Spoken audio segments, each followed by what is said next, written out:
तो मेरा सबसे हाथ जोड़ के प्रार्थना है कि वो अपने को आज के बाद में बहुजन कहना और कहलवाना ही पसंद करें, ऐसा मेरा अनुरोध है। एक शायरी और हो जाए, वो एक शायरी और लें, भैया का आदेश है। शायरी तो भंडार है। तकदीर से कभी निराश नहीं होते और जिंदगी से कभी हताश नहीं होते। इन हाथ की लकीरों पर विश्वास मत करना, क्योंकि तकदीर उनकी भी होती है जिनके दोनों हाथ नहीं होते। तो सम्मानित भाइयों,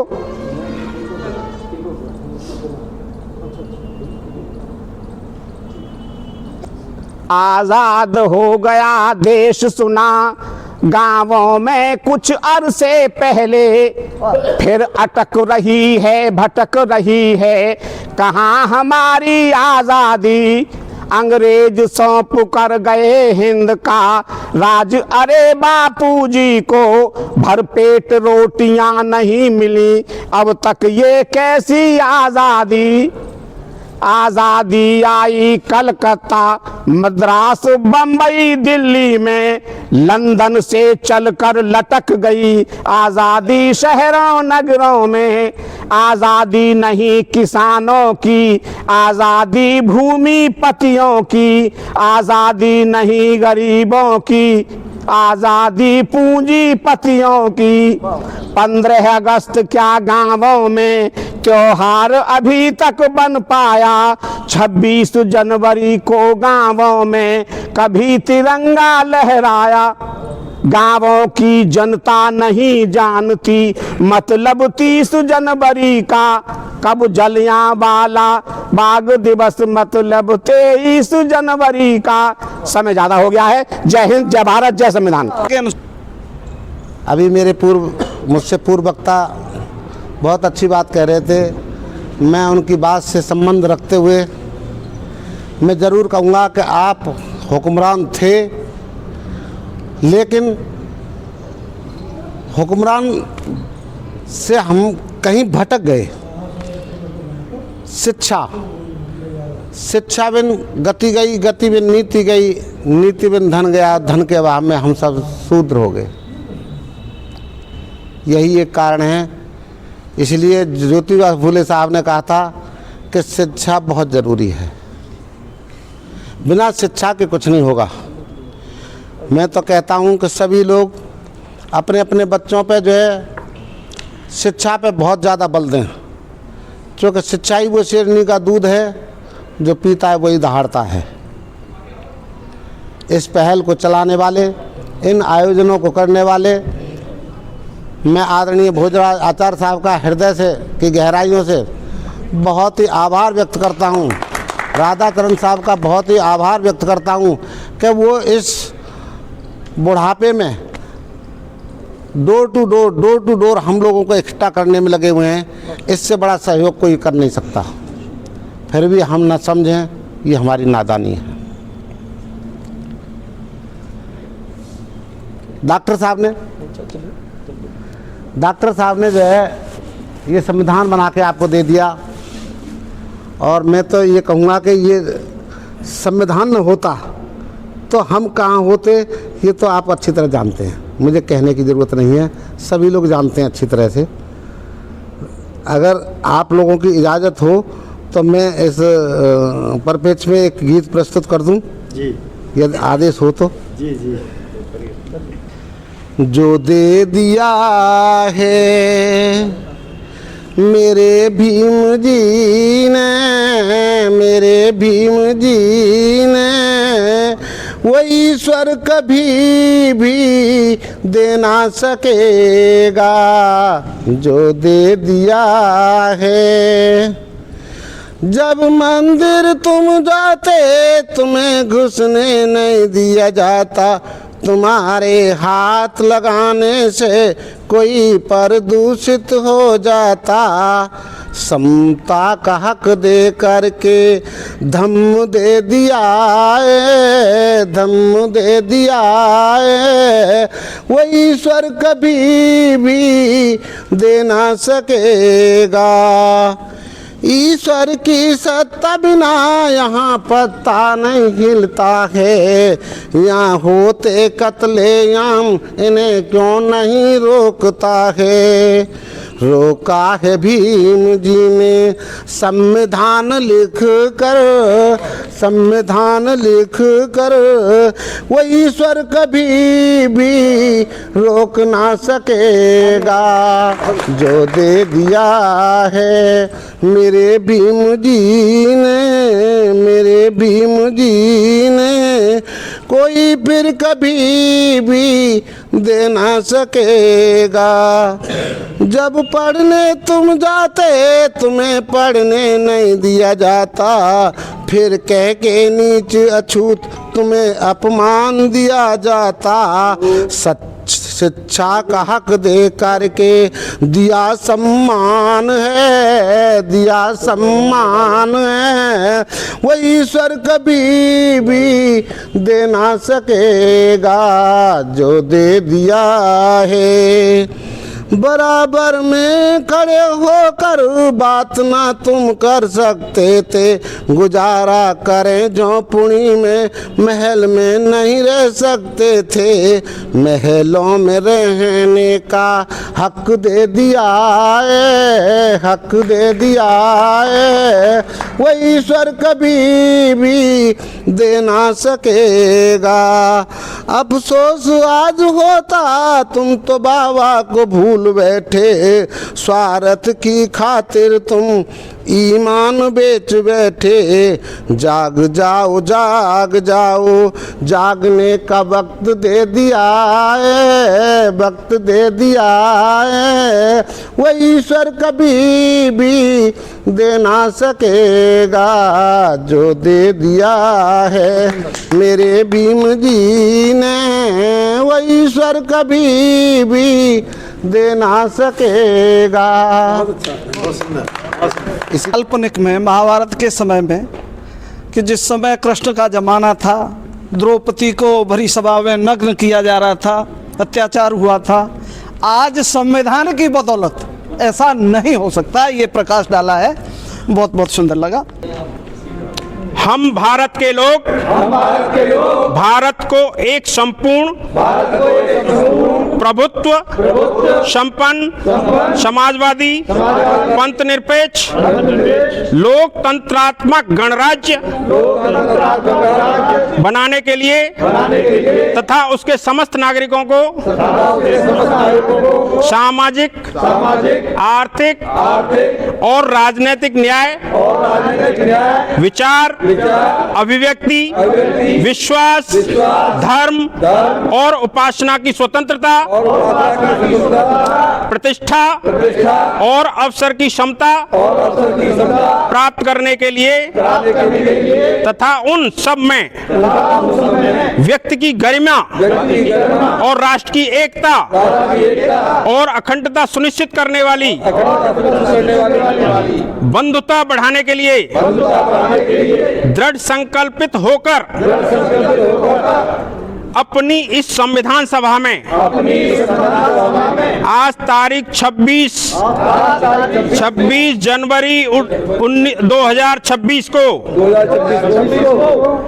हम इस संविधान को अंगीकृत अधिनियमित और आत्मार्पित करते हैं। जय हिंद, जय भीम। बैठ जाइए। अब जस्टिस का न्याय का मंत्र छिपा हुआ है और इस संविधान ने हम सबको वो ताकत दी है, वोट की ताकत। लेकिन हम अपने वोट से अपने दुश्मनों को ही अपने सर पे चढ़ा लेते हैं और उनसे उम्मीद करते हैं कि वो हमारे लिए न्याय करें। वो न्याय कभी नहीं करेंगे। जब तक हम अपने दुश्मन को नहीं पहचानेंगे तब तक हमें न्याय मिल ही नहीं सकता।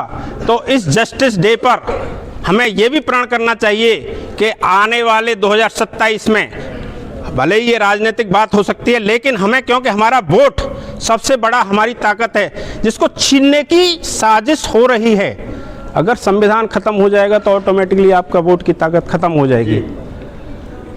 क्योंकि जो लोग सवर्ण थे पहले भी 1947 से पहले भी, वो लोग नहीं चाहते थे कि आपको वोट का अधिकार मिले। जैसे तैसे बाबा साहब और बाबा साहब जैसे अन्य उनके जो फॉलोअर्स थे, उन्होंने ये प्रयास किया और हर एक व्यक्ति को ये ताकत दिलाई कि वोट की ताकत सबके पास होनी चाहिए। और वोट जो है राजतंत्र से, मतलब राजतंत्र खत्म कर दिया, लोकतंत्र आ गया। तो वोट की ताकत से राजा बनेगा, उत्तराधिकार से नहीं बनेगा, वोट की ताकत से राजा बनेगा। लेकिन हम अपने राजा को, हम अपने ऊपर, हम अपने दुश्मनों को ऐसे बिठा लेते हैं और उनसे फिर उम्मीद करते हैं, आंदोलन करते हैं, हमारे लोग मरते हैं। वो हमें अधिकार नहीं देंगे, न न्याय देंगे। तो ये तय कर लीजिए, हम अपने वोट का सोच समझकर प्रयोग करेंगे, जातिवाद में नहीं फंसेंगे, धर्मवाद में बिल्कुल नहीं फंसेंगे। वोट वहाँ देंगे जो हमारी बात करेगा, हमारे मूल निवासियों की बात करेगा, हमारे हक अधिकारों की बात करेगा, हमारे आरक्षण की बात करेगा। क्योंकि 1950 से आरक्षण लागू हुआ है, SC ST का, OBC का 1990 के बाद मंडल कमीशन आने के बाद आरक्षण लागू हुआ है। लेकिन आज भी 1990 के बाद कितने साल हो गए, 36 साल होने वाले हैं, और 1950 के बाद देख ही रहे हैं, आज 76 साल हो गए, 77वां साल लग रहा है। लेकिन प्रतिनिधित्व आरक्षण दिया गया था, प्रतिनिधित्व के लिए 49.5%। प्रतिनिधित्व ए श्रेणी में मात्र 20% है अभी, SC ST OBC तीनों का 80% वो है। और ग्रुप बी में क्लास 2 पदों पर 30% वो हैं, 30% हम हैं और 70% वो हैं। और ग्रुप सी में थोड़ा सा मतलब समानुपात है, 40% हम हैं और 60% फिर भी वो हैं। तो ये प्रतिनिधित्व कहाँ है? 1950 से 1990 से अब तक प्रतिनिधित्व क्यों नहीं हुआ? तो न कांग्रेस ने किया, न बीजेपी ने किया। वो हमारे वोट का प्रयोग करके सत्ता में रहे हैं, हमें गुमराह करते रहे हैं। कांग्रेस और बीजेपी एक ही सिक्के के दो पहलू हैं। बीजेपी ज़्यादा खतरनाक है, वो इसलिए क्योंकि वो केवल सवर्णों की बात करती है। कांग्रेस कम से कम उन्होंने कुछ तो अधिकार दिए, डेवलपमेंट किया। लेकिन मैं तो दोनों पार्टियों को उसी तरह का मानता हूँ, वो सवर्ण के लिए ही सोचते हैं और इसके अलावा कुछ नहीं सोचते हैं। अन्यथा अगर कांग्रेस सोचती तो प्रतिनिधित्व तो 1990 तक SC ST का कम से कम 21.5% तो हो ही जाता। 7.5% ST का और 15% SC का होना चाहिए था। 1990 के बाद 27% OBC का हो गया। तो कांग्रेस रही, हमारे लोग भी रहे, और उसके बाद बीजेपी है। तो इतने सालों में 27% कहाँ है? नहीं है। उसके बाद 2014 से गवर्नमेंट आई तो ये सुप्रीम कोर्ट से ये कहलवा दिया कि अपने ही कैटेगरी में फॉर्म भरा जाएगा, चाहे भले ही वो कट ऑफ जनरल से ज़्यादा ला रहा है, वो उसी में जाएगा। इसीलिए OBC की कट ऑफ जनरल से ज़्यादा जा रही है। जबकि पहले व्यवस्था ये थी कि अगर OBC SC ST का कोई व्यक्ति बहुत ज़्यादा विलक्षण प्रतिभा का धनी है और वो जनरल से ज़्यादा नंबर ला रहा है, तो जनरल की जो कट ऑफ है उससे ज़्यादा नंबर आ रहे हैं तो वो जनरल में जाएगा। उसके बाद अपने लोगों की शुरुआत होगी, तभी तो लाभ है आरक्षण का। अन्यथा क्या आरक्षण है? फिर तो 50.5% सवर्णों का आरक्षण हो गया, 49.5% आप लोगों का आरक्षण हो गया। वो तो आरक्षण हो गया ना, ये समझना पड़ेगा। वो तो आरक्षण कर दिया उन्होंने, अभी EWS और बढ़ा दिया, 10% और बढ़ा दिया। भले ही वो ये कह रहे हैं कि हम 50.5% में हैं, लेकिन ऐसा नहीं है। अब वो ये नहीं कहते आरक्षण की वजह से डॉक्टर जो है कैंची उसमें पेट में छोड़ देंगे, क्योंकि अब EWS की स्थिति ये है कि ST से भी नीचे नंबर आ रहे हैं, उनका सिलेक्शन हो रहा है। अब नहीं कहते। और उन्होंने न कोई आंदोलन किया, न कोई उनका मरा, और बगैर डिमांड के उनको 10% दे दिया। और जितनी जल्दी वो आरक्षण लागू हुआ उतनी जल्दी कोई आरक्षण लागू नहीं हुआ। और आज भी लोग, कुछ समाज के लोग अभी भी तड़प रहे हैं कि हमें हमारा हक दिया जाए, जिससे हमारे समाज की स्थिति थोड़ी सी ऊपर जाए, लेकिन वो नहीं देंगे। इसके दोषी वो नहीं हैं, हम लोग हैं, क्योंकि हम ही उनको सत्ता में बैठा रहे हैं। हम ही दोषी हैं, क्योंकि हम उनसे वोट हम नहीं ले पाएंगे। हमारे वोटों का वो यूज हमेशा करते रहे। एक बार अपने को खड़े करके देखो और उनके पास जाके देखो, वो दे देंगे आपको वोट? बिल्कुल नहीं देंगे। वो आपके वोट का यूज करना जानते हैं। हिंदू मुस्लिम, हिंदुस्तान पाकिस्तान, ये वो तमाम तरह की बातें करके भ्रमित करते हैं। न रोजगार की चिंता है, न महंगाई की चिंता है, न कुछ है। और जो हमारे सर्वोच्च पद पर बैठे हुए हैं वो ये कहते थे मंगलसूत्र छीन लेंगे। अब आप विचार करिए, मंगलसूत्र किसने छीना है? आम आदमी से, मूल निवासियों से मंगलसूत्र किसने छीना है? उन्होंने छीना है, जो कहते थे। तो इस जस्टिस डे पर संविधान को बचाने के लिए और इनके जन्म दिवस के अवसर पर हम सभी को ये प्रण लेना चाहिए कि हमें अपने संविधान की रक्षा करनी है, हमें अपने वोट का सदुपयोग करना है। अच्छे मतलब अगर इस पार्टी में अपने समाज का भी व्यक्ति है तो जातिगत उससे ऊपर उठकर हमें सोचना है कि ये व्यक्ति वहाँ जाके गुलाम हो जाएगा और हमारी बात नहीं करेगा, और उनसे बाकायदा ये कहा जाता है कि आप अपने समाज की बात नहीं करेंगे, पार्टी लाइन पे बात करेंगे, तो फिर काहे का आपका आदमी है वो, काहे का आपकी जात का बिरादरी का है।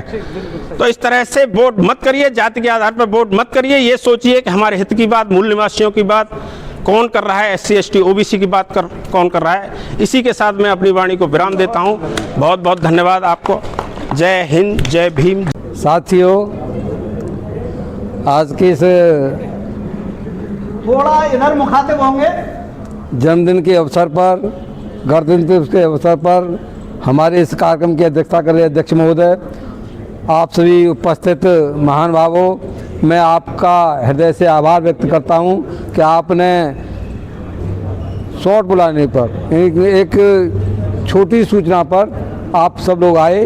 आप धन्यवाद के पात्र हैं। मैं आपका हृदय से आभारी हूं और हम निश्चित रूप से इस लोकतंत्र को बचाने के लिए, संविधान को बचाने के लिए, जैसा कि अभी संभल में एक जज साहब ने नियमानुसार जो अपना ऑर्डर दिया, इस सरकार, जालिम सरकार ने उनको ट्रांसफ़र कर दिया और डिमोशन कर दिया।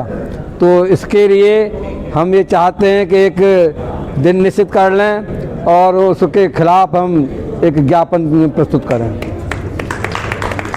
इसी के साथ आपके आगमन के लिए बहुत बहुत आभार, धन्यवाद। अध्यक्ष